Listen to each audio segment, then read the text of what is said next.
Hey everybody, Kyle Goethe here from GoatFilmReviews.com and the Goat Film Reviews YouTube channel. And I've got my next installment in my physical media collection that we'll be taking a look at. We're up to C, which means we're not moving as fast as I thought we would, and I've got a lot of movies and a lot of explaining to do. As before, I'm going to show you the various things in my physical media collection that begin with the letter C, and talk about the ones that I have an opinion on. There will be some movies here, about 20% of what I own I've never seen. So, next time we do one of these updates, I'll probably have seen some of them. But for right now, I'll kind of mention the ones that I have and let you know a little bit more about them. So let's get started, because C is a big letter. So first up here we have Cabin Boy. This is Chris Elliott. I have not seen the movie. I picked this up actually from someone I knew whose relative had passed away and had a bunch of movies available for purchase. And this was one of the ones. I picked up a lot of stuff in there that I just had never seen before. And some stuff I'd never heard of that just sounded interesting or peculiar. And I don't know that I would call this one good. But we'll find out. Maybe it's a new classic for me. Up next, we have Cabin in the Woods. This is one of my favorite movies to watch during that horror time of year. It has to be one of the hardest movies to market ever. Because Cabin in the Woods, once you know what's happening, it's way more fun to experience it. Not knowing anything going into the movie. So, at its simplest, if you have never seen Cabin in the Woods, it is about a bunch of friends who go to a cabin in the woods and something horrible happens. And I know it's not describing the film very well, but I don't want to give you more than that. And if you know it, don't spoil that kind of stuff for other people, because this is a fantastic movie to pull back the layers that I think validates horror as a genre. Cabin in the Woods is fantastic. The Cable Guy. I never used to think of this movie as like a horror comedy, but it really is disturbing. One of, I think, the most underrated Jim Carrey performances, directed by Ben Stiller of all people. I think The Cable Guy is a lot of fun. It's so peculiar, and I've seen myself as kind of like similar to him in terms of just my love for movies and my love for pop culture, but I've never gone insane. So that's the big difference between me and The Cable Guy, right? Caddyshack. This is a movie I kind of grew up with, but I didn't watch it in full until it was actually in my late teens, early 20s when I got oral surgery. I think I had my wisdom teeth taken out, and I was bedridden for a while. And we watched Caddyshack as the meds made their way out of me. So Caddyshack, definitely worth checking out. A very fun comedy. It's not one because I didn't grow up with it. It's not one that I pull off the shelf terribly often, but I do like Caddyshack quite a bit. I've never seen the second one, though. Calendar Girls. I think I got this when Blockbuster closed. I feel like that's maybe when I came across Calendar Girls. I dig this movie a lot. It's about a bunch of older women who decide to do a nude calendar for charity. I think it's a delightful comedy. I think it's very funny. And it's one that, again, like so many other films, I don't feel like this is one that I would inherently have watched I did watch it 10 years ago, but wouldn't have watched in my teens or as a child, for obvious reasons. But as a teenager, no one would have suggested Calendar Girls to me. But much like other recent films, like Thelma or like Mrs. Harris Goes to Paris, I'm not the target audience, but that doesn't mean that I can't enjoy and like the movie. So Calendar Girls, I think, is a really funny little tale. This Criterion right here, The Cameraman, the Buster Keaton film, is actually a Criterion I got from that sale from the relative. So haven't had a chance to check it out yet, but it was one of the few Criterions that he had in his collection, and I really wanted to get that and have a chance to check out another Buster Keaton film, because I've seen a lot of his short films, but never any of his features. Up next, we have Canadian Bacon. This is a comedy starring John Candy and directed by Michael Moore. One of his only actual narrative features. I think I've seen this before, but I don't really remember. Got it from that sale again. So up next, we have some Candyman stuff. So we have the original Candyman on DVD. I also have Candyman 3, Day of the Dead. This is the Vestron Video Blu-ray. This one is clearly the worst of the Candyman movies, by a long shot. But it was harder to get on home video until it was available through Vestron Video. And so I picked up probably one of the best looking awful movies, courtesy of them. We also have the 4K of the Candyman reboot from just a couple of years ago. This movie made my top 10 films of the year. I loved this Candyman film. So there was that one. I also have a digital version of number 2. I want to get a physical piece to put in my collection sooner, but, you know, money. Candyman, I didn't grow up with him. I think my now wife, then girlfriend, introduced me to Candyman when I was younger. I'd had that DVD for years, and I never really got around to watching it until she suggested it. So, up next we have Cannibal Apocalypse or Invasion of the Flesh Hunters, depending on how you've seen it before. This is, I always forget the director's name. Is his name not on this movie? No way. No way! Okay, I don't have time to keep staring at it, but...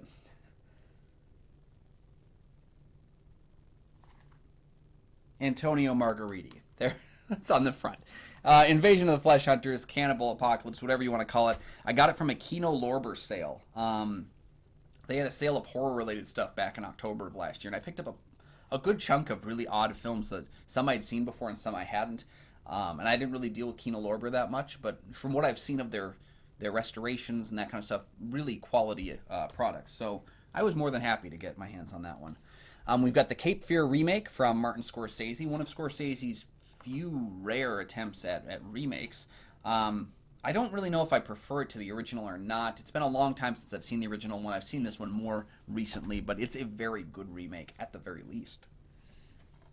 All right, we got some Shout Factory release of Captain America and Captain America 2 Death Too Soon. These are 1979, I think it was TV movies for Captain America. I've not seen these though. I've kind of been working my way through like some of these really obscure kind of dual packs of films, and that's on the list that I have to get to. So Captain Phillips. Captain Phillips is a movie that was nominated for Best Picture, a number of other awards. This movie, I think, is a very good movie for most of it. But the last scene is something I bring up every time this movie comes up. The last scene of Tom Hanks being asked if he's okay, or being asked how he's feeling, and him breaking down after the event is incredible. And I think it's maybe one of the top 2 or 3 Tom Hanks moments in his entire career is in this movie. And it's definitely worth checking out, if only for that. But I also, a good chunk of the movie is pretty darn good as well. So more captains, this time Captain Underpants, the first epic movie. I grew up reading these books, so I had to check out the movie, and it's about what you expect a Captain Underpants movie to be, which I guess is not a fault. It's just, it is what it is. Carlito's Way. De Palma film, in my collection for a number of years. We covered it on Kyle and Nick on Film with a De Palma episode about Carlito's Way. Very good. Another, like, I didn't think I could love Al Pacino crime epics anymore after seeing things like The Godfather and Scarface, and Heat. But Carlito's Way, man, he did a run of those, didn't he? Wow. Not to mention there was 3 Godfather films, so he was even more of them. Carol! That's my terrible Charlie Day reference. Anyway, Carol, directed by Todd Haynes, probably my favorite Todd Haynes film. A very beautiful, lush, romantic, like movie about that. I feel is more about the look than it is about the actual touch. But I think, incredible performances from Cate Blanchett and Rooney Mara. This is a very, very good romance kind of deconstruction in some ways, and Carol's fantastic. Get ready for a Carrie time right now, because we have 1976's Carrie. This is the Day of the Dead cover that a lot of them released, I think, at Walmart with. Brian De Palma film, an absolute masterpiece of Brian De Palma's work. I also have the 2002 TV movie for Carrie, which was supposed to start a TV series. It was a TV movie that was going to kind of be like a backdoor pilot. And I also have the 2013 Carrie remake with Chloe Grace Moretz. And I mention it as a remake because it does take the exact same script from Lawrence Cohen and just update it for today's time. And it's one of the most frustrating things about it is it doesn't bring anything new to the table. I love Chloe Grace Moretz and Julianne Moore. I think they do phenomenal work. But this is just a movie that's kind of just has no reason to exist. And I don't take that lightly. I don't think that it does enough new things with the genre. We've got Cars. I don't like Cars. Cars is like my second least favorite Pixar movie. You know what my worst one is? It's Cars 2. I hate Cars 2. Why do I have Cars 2? It's for a stupid reason. It's because I'm a completionist, because that's also why I have Cars 3. I've not even seen Cars 3. I heard good things about Cars 3, but like, why do I care? Because the first two I don't like. So, whatever. Cars 3 does have an Oscar-nominated short film on its Blu-ray, though, so, I could make that claim. Another film I got from that large sale that I did earlier this year, Cary Grant's King of Hearts collection. So this has The Amazing Adventure, His Girl Friday, Penny Serenade, and Once Upon a Time. I've seen The Amazing Adventure and His Girl Friday. The Amazing Adventure is about a gentleman who wagers he can earn a living for an entire year without touching his inheritance, basically, and tries to like live on smaller amounts to kind of prove his abilities. His Girl Friday is that classic film with the newspaper editor. I liked both of them. So I have not seen the other two, though. Another classic right here, we have Casablanca, and this is the 4K of Casablanca. I watched this just probably it was when I lived here at this house, so it's been about almost 4 years since I saw Casablanca for the first time. I've been meaning to rewatch it, and now that I picked it up on 4K, I'll be doing that. So another recent 4K upgrade is Casino, which was, up until recently, my favorite Martin Scorsese movie. I preferred this to Goodfellas, to all of his crime films. If we're talking just strictly like gangster, mafioso movies, Casino is my favorite Martin Scorsese one. There's just a few other movies of his that have come out since that time that have elevated above this one, but Casino is awesome. It is awesome.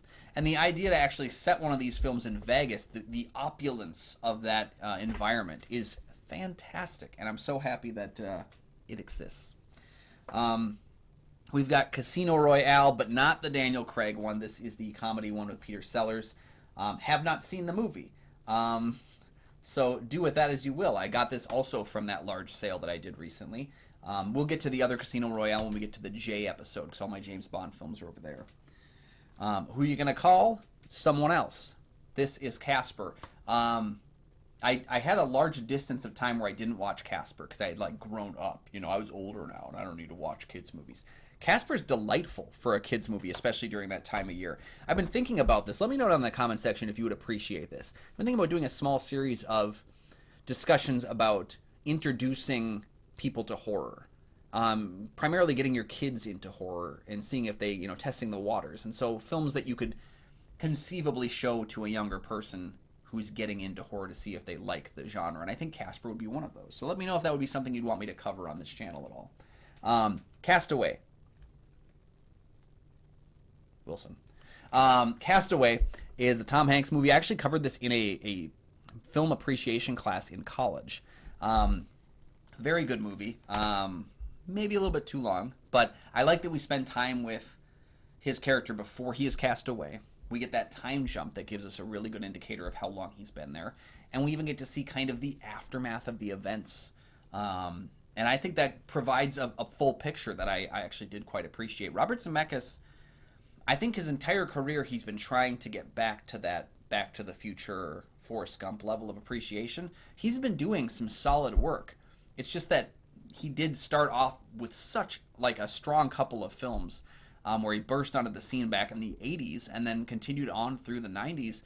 And it's just because he's recently been dealing with issues of trying to reach those heights again, and he's experimenting with films that, we haven't seen as much winning on his end. But I'm excited for Here, his new movie with Tom Hanks, actually. It's based on a graphic novel, and it's all set in one camera position, and you watch one location for like millennia. That's a cool idea. Castle in the Sky. Haven't seen it. One of the few Studio Ghibli films I have still yet to see. I own most of them.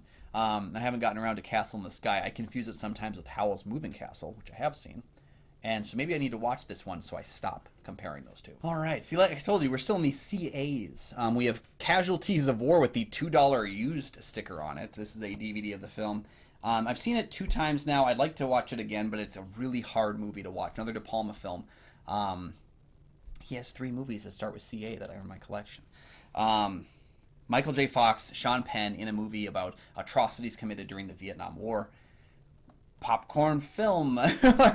but it is actually a really well done movie. Incredible performances, incredible thought-provoking storytelling. Just one of those films, like, if you thought war movies couldn't get any harder to watch just with the battle scenes, I got something for you. Catch and Release. I saw this once 20 years ago. I haven't rewatched it in a while. I remember liking the movie. I like the idea of a woman recovering from the loss of a loved one and kind of exploring the messiness of her world. I also thought it was interesting that Kevin Smith is one of the actors in the movie, but not actually, like, directing it or writing it anyway. So I will have to revisit it because it's been a long time. Catch Me If You Can. Leonardo DiCaprio and Tom Hanks again. Not top tier Spielberg in my book, but when you're Spielberg, even middle tier is still damn good, and that's what Catch Me If You Can is. It's a movie I didn't like when I first saw it, but growing up, adopting my love for film, I did revisit it a few other times, and I've really enjoyed it. So we have that one right there. Of course, this is coming up. Cat in the Hat, baby. I actually don't understand the hatred for Cat in the Hat. It's wild. I'm just a huge Mike Myers fan, and maybe that has something to do with it, because I also really like the Pentaveret, which is really stupid, but it's a funny little miniseries that was on Netflix, and that was another thing that, like, I guess a lot of people really hated, but I quite liked. Cat in the Hat works because of Mike Myers, because of it. In the same way that The Grinch works because of Jim Carrey. I think these adaptations in live action work because of the people behind them. And I really enjoy The Cat in the Hat. I'm sorry. We have Dario Argento's Cat o' Nine Tails, which, is my copy missing? No. Arrow just has really good cases. I thought I couldn't hear it in here. Cat o' Nine Tails, Dario Argento giallo film, serial killer movie. One that I, probably on the lower end of Dario Argento, for me personally. I prefer some of his wilder, more fantasy-based horror to his giallo films. That's just me. But this is one I'd like to revisit. It's very odd to me that Karl Malden is in this movie. But just putting that out there, he just doesn't seem like he fits. And it's not because he's because he's not an Italian film actor who just happens to be doing, because like Donald Pleasance in Phenomena, I was like, yeah, sure, that makes sense. But Karl Malden in a giallo film, very odd. More cat stuff. I'm a cat guy. Cat People on Criterion. This is the Blu-ray of Cat People, Jacques Turner's film. Crazy that it's 75 minutes long and features virtually no cat people, but it's so well done that and I think that it benefits from having that runtime because it is a running horror movie. But yeah, very well done. Kind of lycanthropic almost thing that deals with some really interesting ideas about kind of who we are underneath, who we are instinctively inside of us. I think Cat People is really strong. And I'm actually one of the people that I think I prefer The Curse of the Cat People. I've actually got both films, but I got it for The Curse of the Cat People, the sequel, which is very much not a horror movie. It's kind of a grief or kind of a ghost story in some ways, but not horror really. Curse of the Cat People, I like that one too. So we've also got the remake of Cat People from Paul Schrader. This is probably the version of the film I've watched the most. It wasn't the first one I saw, but it's the one I've seen the most. Paul Schrader, just Paul Schradering. He's doing exactly what you expect. We covered this on Kyle and Nick on Film a while back, as well as the original Cat People. We have The Cat Returns, semi-spin-off sequel to Whisper from the Heart. Probably the most bare bones of the Studio Ghibli films that I've seen. But we really do enjoy it because we're cat people and the cats walk around and they're two hands and they do this and they're all elegant, which is how I imagine my cat would be in this world. And I just adore Cat Returns. It's such a cute movie. It's not like high art, but it's cute. I got this at that sale as well, buying some stuff from that gentleman who had recently passed away. Catwoman.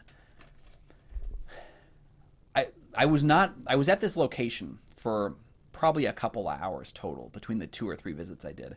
And when I saw something that interested me, I just threw it in the basket and then we just settled it later. I don't know why I grabbed Catwoman. It might have been because I haven't seen it and I'm just fascinated. I feel like I've got to check it out. But I feel like when I watch this, I'm going to hate myself for having this in my collection. So we'll see. Maybe it was the cat part of it all. At least we have this one, though, Catwoman Hunted, which is a DC animated movie that's Catwoman flavored. And it's not great, but it's okay. It's definitely probably going to be better than that Catwoman when I watch it. But Catwoman Hunted, features Black Mask, Batgirl, Catwoman herself. and spends the entirety of the movie with Selena Kyle. And I think that's an interesting idea and kind of a standalone movie. It's not really connected to any of DC's other animated films, but yeah, it's okay. Seth MacFarlane's Cavalcade of Cartoon Comedy. Basically a bunch of cut Family Guy jokes. That's really what it is. It's like an hour long, less than an hour long, and it has a bunch of, yeah, Family Guy-esque humor, but like the asides, not the actual plot. There's some funny stuff in there. It's not great, but there's some funny stuff. Oh man, Caveman. Caveman was one of those weird movies where I honestly didn't believe it was real. Ringo Starr starring in a Caveman movie with Dennis Quaid, Shelley Long, and Barbara Bach. I just didn't believe that was real, and I came across this also at that film estate sale, really, and picked up Caveman because you're curious. You're curious. Celebrating Mickey, Disney collection of Mickey shorts that range from way back when to kind of current times. I like short films. I like Disney short films, and it's harder to get these kinds of things on physical media, especially with streaming, so I nabbed that one. The Cell.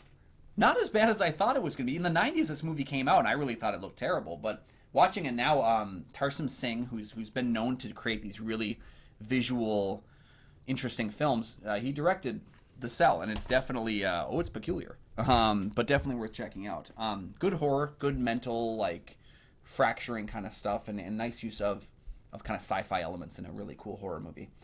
We have Cellar Dweller and Cannibals. Cellar Dweller is known actually for being a movie where the creator of Chucky, Don Mancini, actually wrote Cellar Dweller, and he was basically just given the title Cellar Dweller and kind of told to go and run with it. So I got this because it was a double feature from Scream Factory, and I think they do some really good double features. It was pretty inexpensive, but like Scream Factory, I like. So Cellular, pretty cool little action movie with Chris Evans and Jason Statham. Chris Evans picks up a cell phone. It's a woman that's been kidnapped, and he tries to figure out how to help her. Pretty cool. Central Intelligence. Haven't seen it. I heard good things at the time, but like it's kind of just floated away where it's like I don't really have like a lot of interest in checking it out. The Changeling. I've seen this one a couple of times as well. I got this from that estate sale. George C. Scott and Trish Van Devere, married couple in this movie together. He plays a grieving widower who lost his wife and daughter right at the beginning of the film, and he's kind of dealing with that while uncovering this peculiar mystery at this haunted house, and it's really good. It's really, really good. Lastly, we have the Definitive Chaplin short film collection. It has A Woman, The Bank, The Rink, The Pawn Shop, By the Sea, The Immigrant, The Fireman, The Adventurer, and A Dog's Life. It's got 9 short films of Charlie Chaplin's. I've got a bunch of his features, but I picked this up actually because of the short film aspect. Again, like the Mickey thing. Harder to find sometimes and get good copies of these kind of rare short films. All right, moving on. We've got Chappie. Haven't seen it. I liked Elysium, and I really liked District 9, so I gave Chappie a blind buy, if you will. Charlie and the Chocolate Factory. Actually didn't pay for this one, just ended up in my collection. I'm not big on it, but it's there. I got these films in anticipation of the new Charlie's Angels. This is the 2 ones with Cameron Diaz. I just didn't watch them. I was going to watch them in preparation for that film, and I didn't. So there you have it.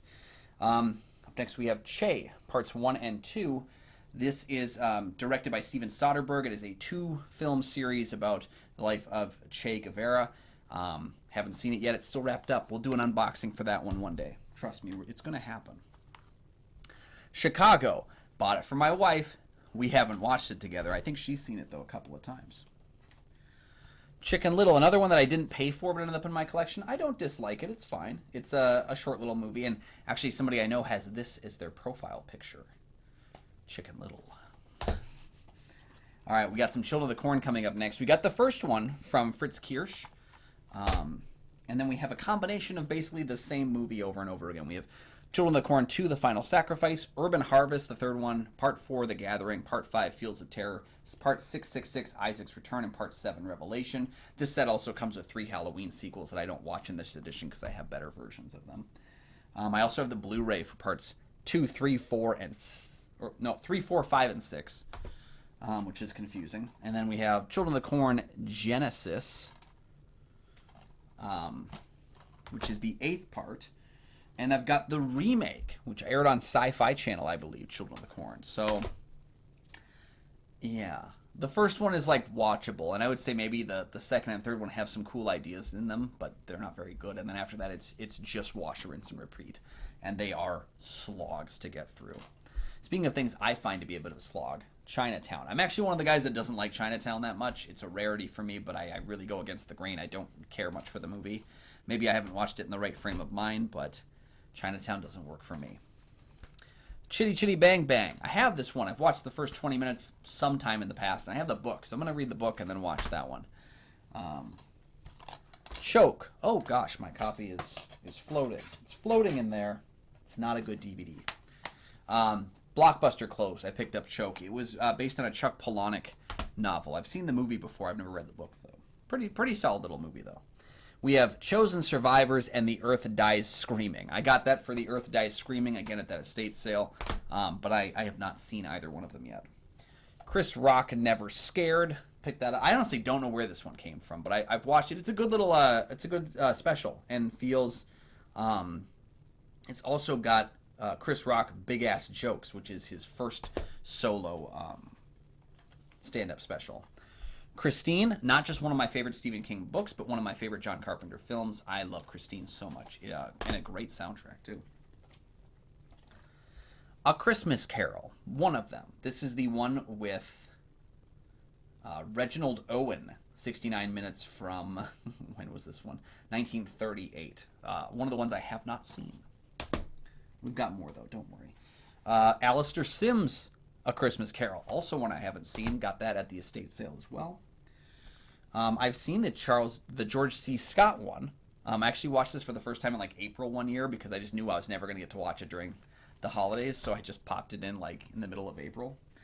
I've also seen this one, the Jim Carrey Christmas Carol. This was when I got back when before I had a 3D TV. Disney would offer these discounts on 3D movies, basically making them less than the price of just buying it regular. So I had a 3D collection before I accidentally had a 3D TV. A Christmas Story on 4K, one of my wife's go-to holiday classics. I'm not huge on it, but every time I've watched it, I've liked a little bit more about it. Christopher Robin. I didn't grow up with Winnie the Pooh, but I thought Christopher Robin was a really good kind of legacy sequel to a movie that doesn't really exist in the way that it treats it. So yeah, I like that one quite a bit. Here's another Blockbuster pickup when they closed, Chronicle. I have not watched this one, but I did see Trank's Fantastic Four recently, so at least I've got some awareness of Josh Trank. We have The Chronicles of Narnia, The Lion, the Witch, and the Wardrobe. We have Prince Caspian. And we have The Voyage of the Dawn Treader. I grew up with the Narnia books. The movies have never been tremendous, but they're pretty good. They're pretty good. They're just not. They could be a lot better. I'll say that about them. I'm not recommending those movies to a bunch of people, but because I've read the books, I enjoy them. We have the Riddick trilogy, at the time it was called, because it had Pitch Black, The Chronicles of Riddick, but it also has Dark Fury, which is a short film animated that's set between those two films. That's pretty cool. I've grown to like the Riddick movies more with time.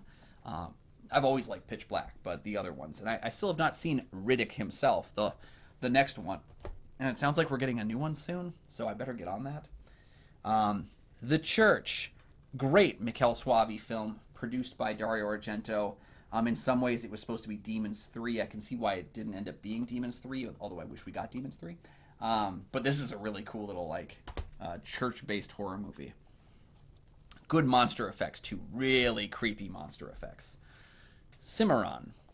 Never seen it. Got that at the estate sale. We've got the 4K of Cinderella. I picked this up when Best Buy was stopping their physical media sales because it was super cheap, so I upgraded my copy of Cinderella. I also have what I actually kind of prefer is Cinderella, the live-action Disney remake from Kenneth Branagh. It's a very cool, very sweet, lovely made movie that I think actually dives into some of the backstory of characters that I appreciated more when I saw it. Cinderella Man. Never been big on it. I've seen it once. Maybe when I rewatch it, things will change for me, but not one of my favorite Ron Howards. The Circus. Kind of like with Spielberg, The Circus is one of my least favorite of the features that Charlie Chaplin did as the Tramp. But it's still great. It's still really good. That was a gift from my mother for Christmas once. Your mother should always buy you copies of Criterion films. Circus of Fear. Got it because Christopher Lee was in it. I don't think it's going to be very good, but I got it from that estate sale again. Citizen Kane. One of those movies that they tell you is one of the greatest movies of all time, and then you watch it, and it's actually really great. So, I can't really fault him on that. This also has a documentary called The Battle for Citizen Kane, or Battle Over Citizen Kane, that was kind of about the legacy of the film and stuff. And the documentary's not great, but the movie is. All right, we have City Lights. After the Gold Rush, this is probably my favorite Chaplin film. City Lights is wonderful, and it's a little less linked of stories. It's still linked, but it's less linked than things like Modern Times or The Great Dictator. We have the original Clash of the Titans from the 80s, as well as a Blu-ray of the remake with Sam Worthington, and Wrath of the Titans, the sequel, that I think is better than the remake was, because it's allowed to do its own thing, although it's not particularly great. It's just, it's fun to watch. I think I've always preferred the original film for that. I grew up with Clash of the Titans, and I've always really enjoyed the original film, but I don't think the remake is as bad as people say, and I don't think Wrath of the Titans is as bad as people say. All right, let's keep going with, we've got this next set, which I didn't really know where to place, so I just placed it with its title of the box, which was Classic Comedy Teams Collection.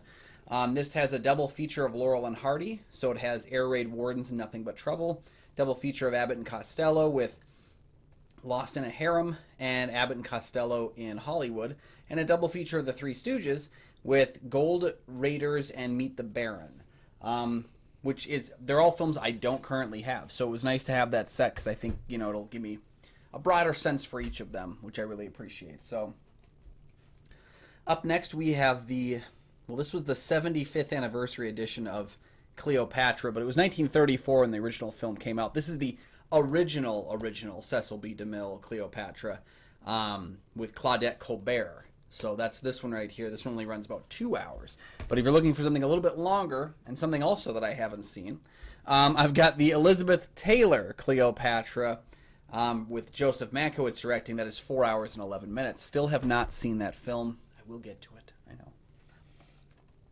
One that I saw from my youth is Click, the Adam Sandler comedy with Christopher Walken and Kate Beckinsale.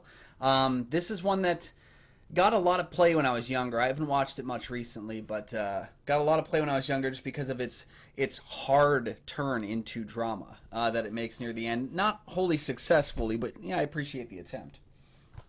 One of my all-time favorite comedies, and especially one that most people haven't seen, this is Clifford from 1994, the Martin Short-starred film with Charles Grodin and Mary Steenburgen. Kind of a dumb poster. It's got the house on fire in the background, which never really happens in the movie.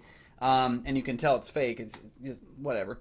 But the movie itself is fantastic. Martin Short plays a child, and I believe he is either walking on his kneecaps occasionally, or he's figured out some way to appear even shorter than he already does. And he's playing a child that gets taken in by his Uncle Martin, and all he wants to do is go visit Dinosaur World, which is kind of this Disney-esque theme park.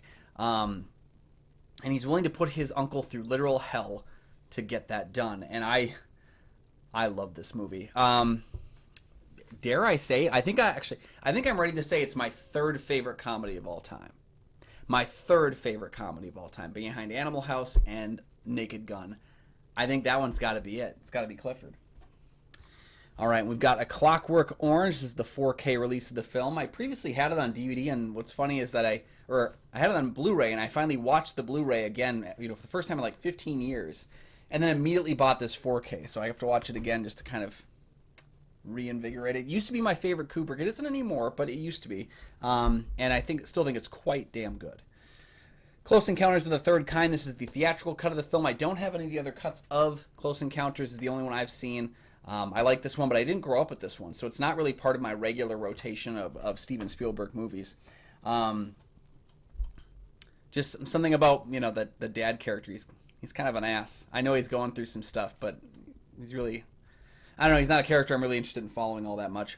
My favorite film from the last decade, from 2010 to 2019, was Cloud Atlas. A movie I watched many times.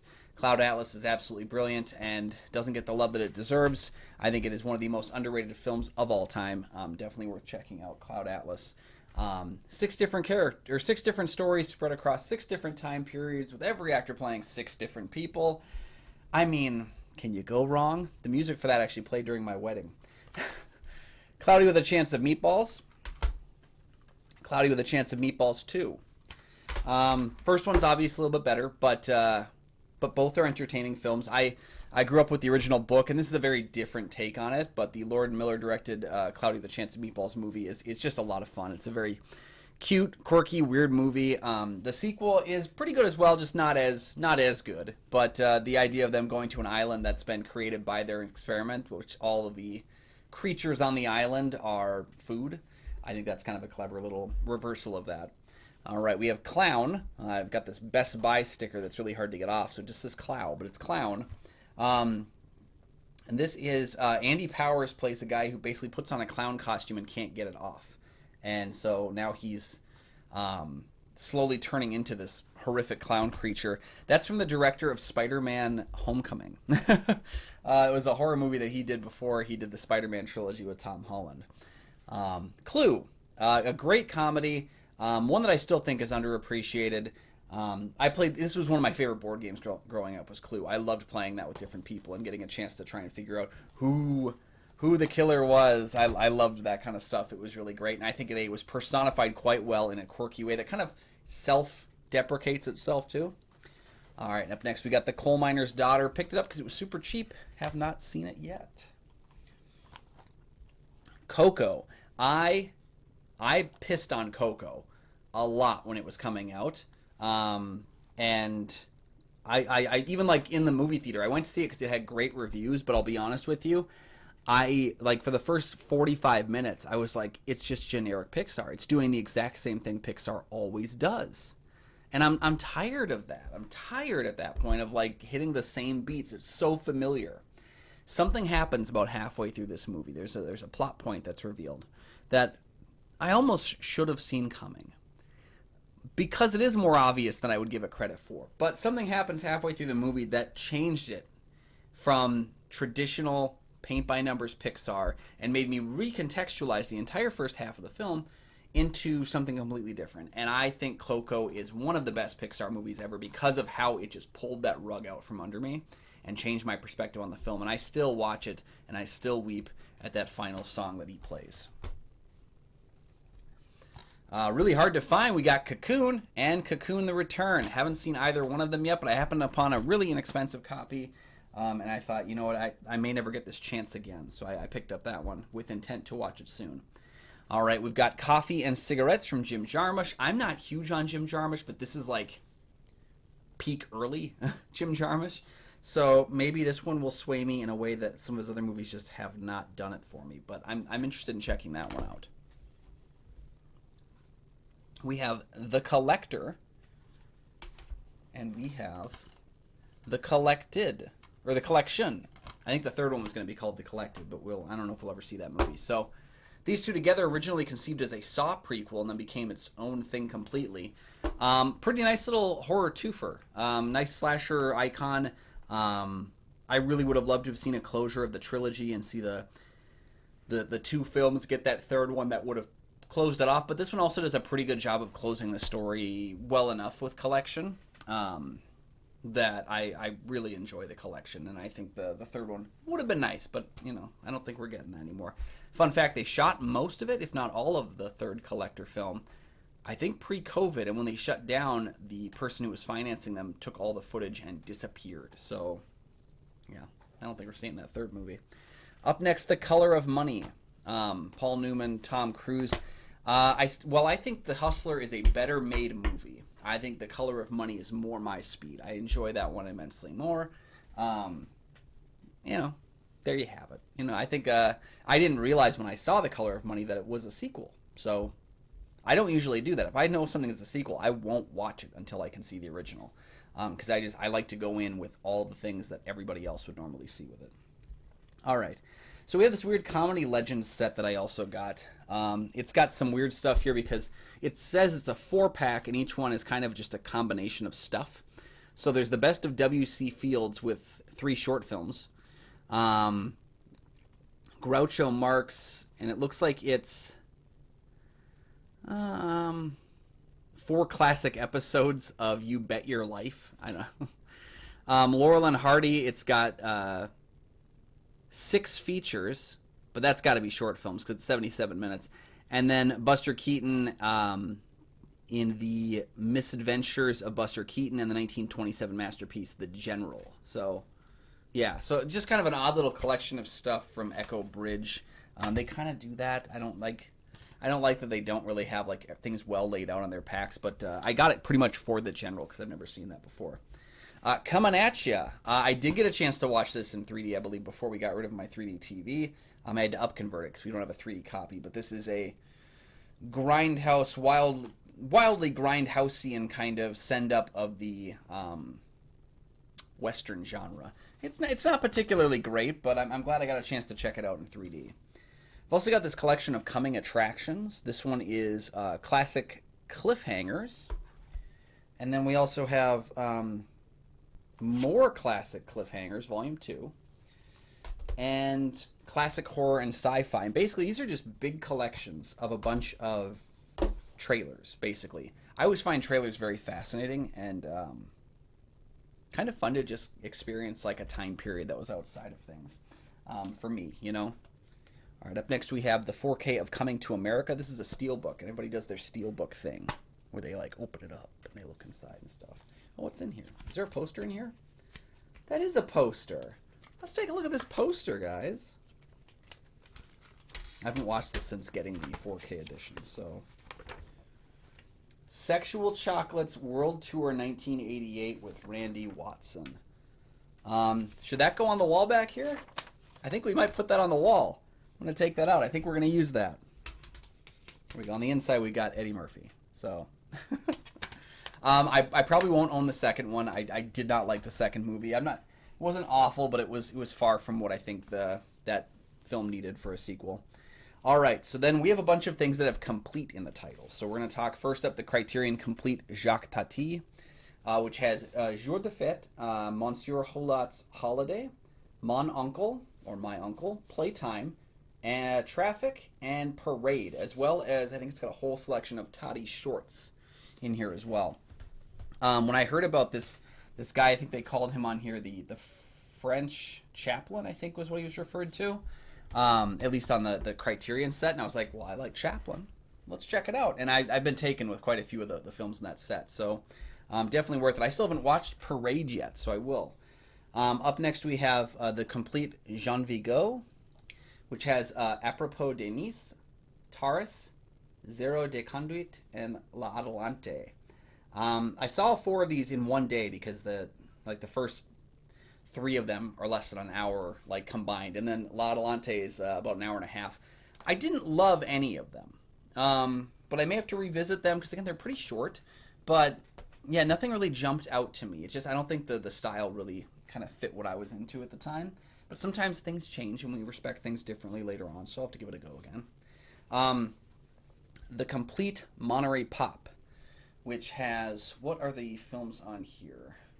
This is Monterey Pop, as well as Jimmy Plays Monterey, which is a feature, but like a short feature, and Shake Otis at Monterey, which was basically Monterey Pop was kind of similar in some ways to Woodstock, but on a bit of a smaller scale, and they made D.A. Pennebaker made a collection of films based on that concert. So I really like the Woodstock documentary that Martin Scorsese edited, and so I thought I would just expand myself and check out a different concert. Up next we have The Complete Sartana. It's a Western collection. It's got, I think, 5 films. If You Meet Sartana, Pray for Your Death. I Am Sartana, Your Angel of Death. Let's cover it up here. Have a Good Funeral, My Friend. Sartana Will Pay. Oh, that's not the one. Let me pull this. Sartana's Here, Trade Your Pistol for a Coffin. That's the third one. And then Light the Fuse, Sartana Is Coming. I like Arrow Video, and it was a cool looking box set. So I haven't opened it up or watched any of the Sartana films. But this was another thing I got at that estate sale. Well, it was kind of an estate sale. I keep calling it that because I don't really know what else to call it. A friend of mine from college had a family member pass away, and this guy was just packed with movies. And so I bought some. I bought a lot of stuff, some of it to get rid of to other people I knew that were interested, and then some for just myself. So this is another thing that came up. Johnny Legend presents the complete weird cartoons.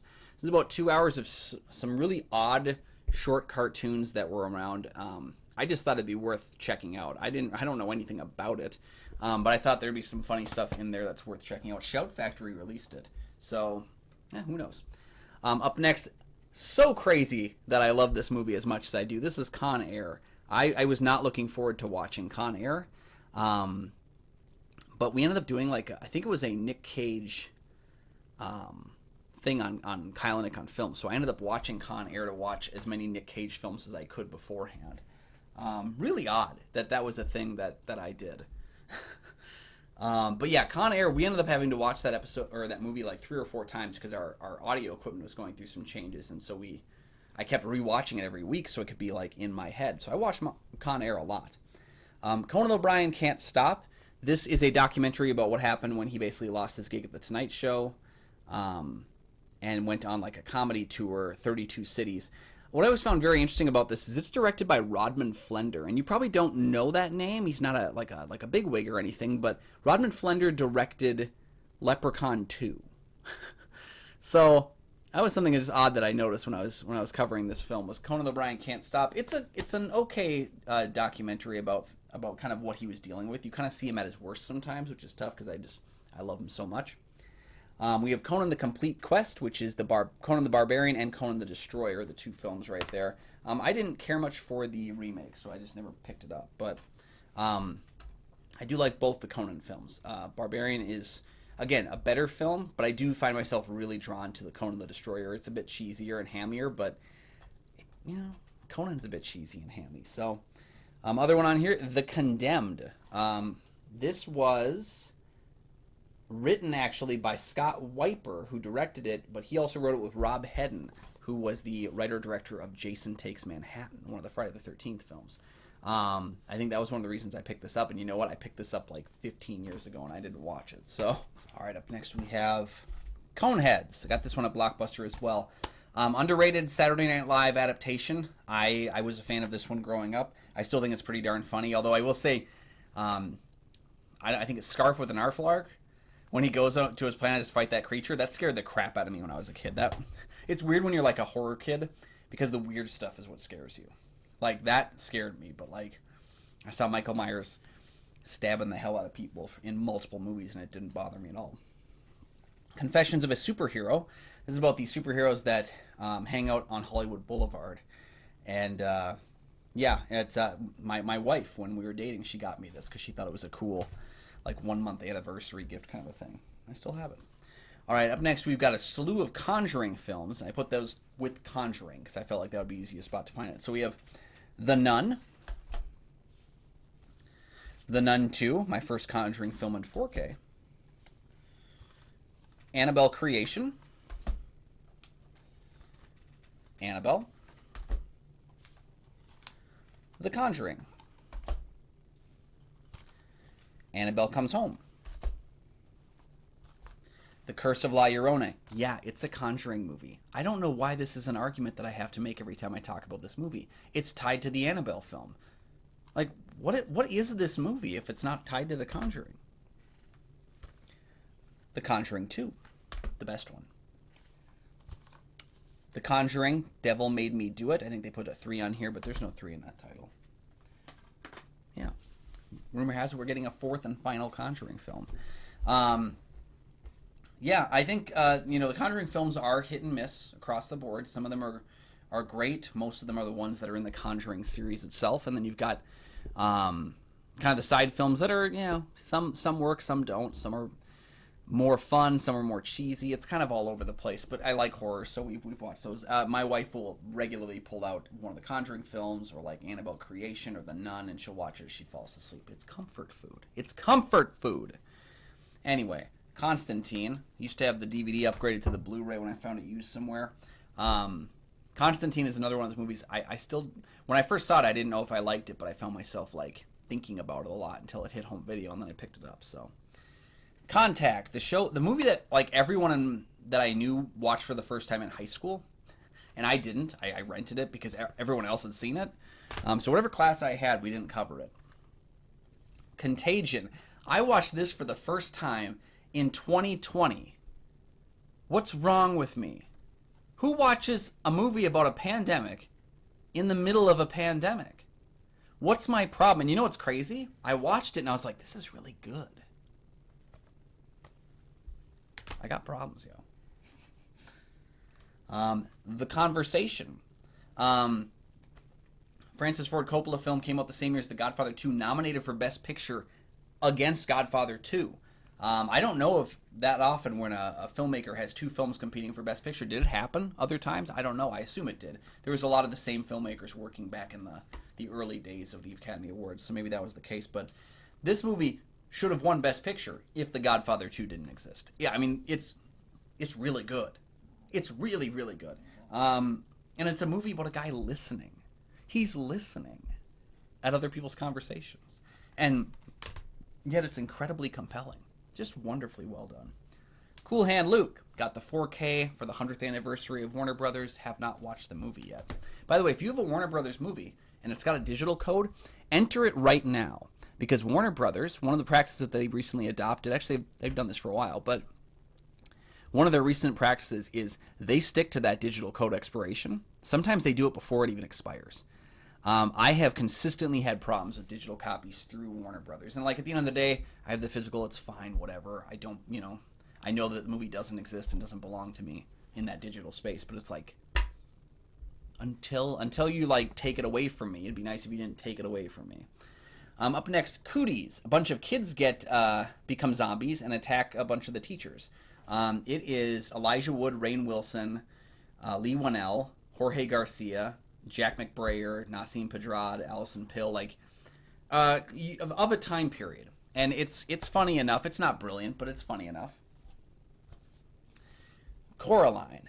This is one of the Blu-ray 3Ds I have that actually came with glasses. This is actually a Blu-ray with the red and blue glasses. So one of the first Blu-rays I actually owned. That was an exciting time for me because I was like dipping my toes into the Blu-ray thing, and there was a lot of these digital copy things that had like Blu-ray, DVD, and a copy, and I really appreciated like multiple formats at my disposal. The Core. This is so dumb. This movie is so dumb, but you know what? I think it's better than Armageddon. I don't know if I can say that because I have to watch it again. It's been like 15 years, but The Core, I kind of think I liked it more than Armageddon. All right, up next we have the Count Yorga collection. I actually did an unboxing for this, and we covered Count Yorga Vampire on Kyle and Nick on Film's Saturday Scares with Kyle, so you can check that out over on the Kyle and Nick on Film YouTube channel. This also has the return of Count Yorga, so it's got two different Count Yorga films. Count Yorga. Super cheesy. Actually, the original Count Yorga was supposed to be a softcore film, so it has a type. It's from the same director who did the second Blackula movie, which is the superior Blackula film. And Count Yorga also almost crossed over with Blackula. No, almost crossed over with Dr. Phibes. That would have been an interesting way to go about it.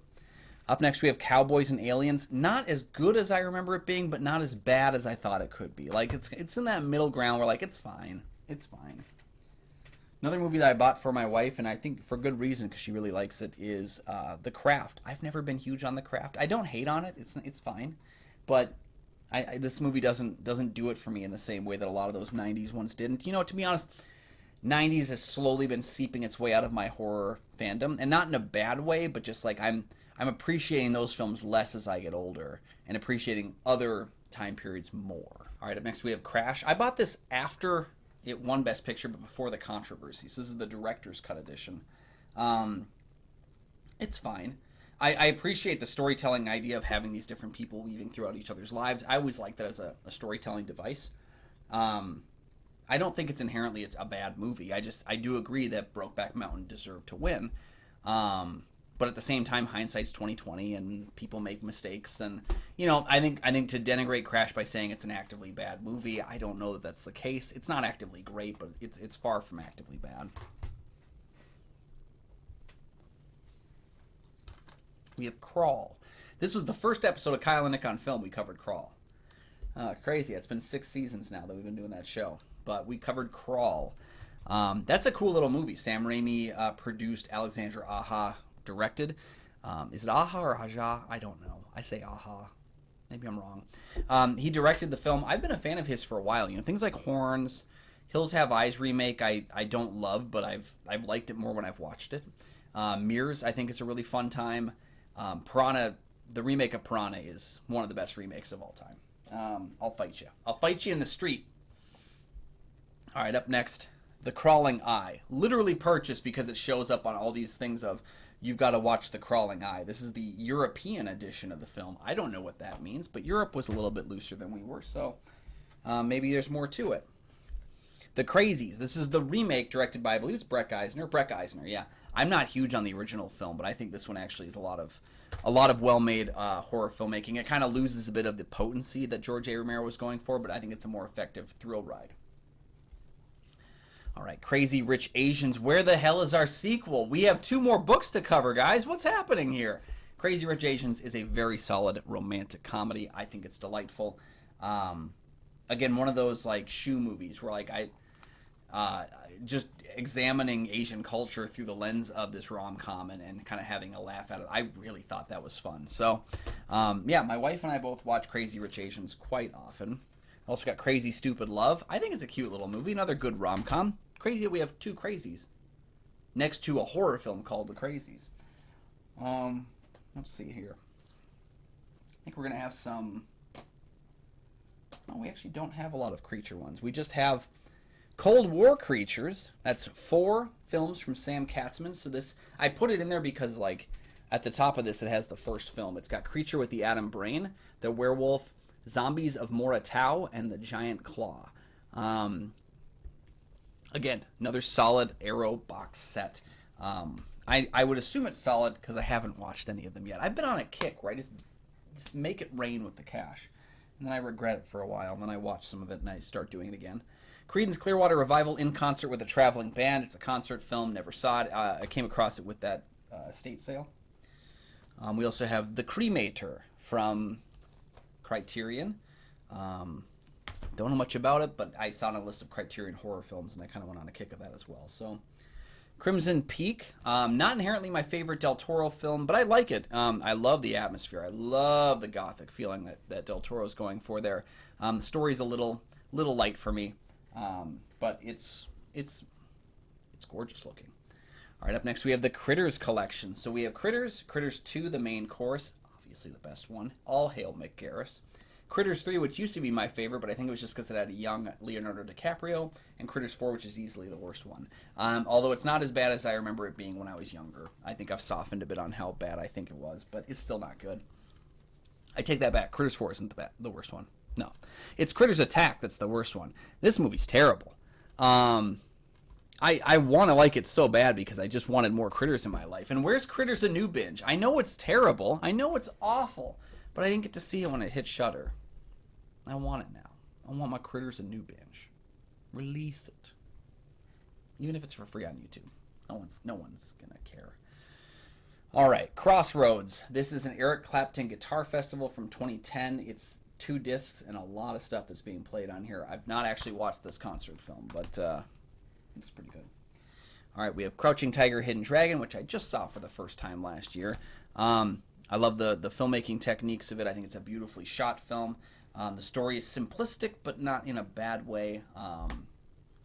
Yeah, well, it's not my favorite wuxia film, but it's good. It's very good. All right, we got The Crow, and then we have the other Crows. So this is The Crow, City of Angels, The Crow Salvation, and The Crow Wicked Prayer.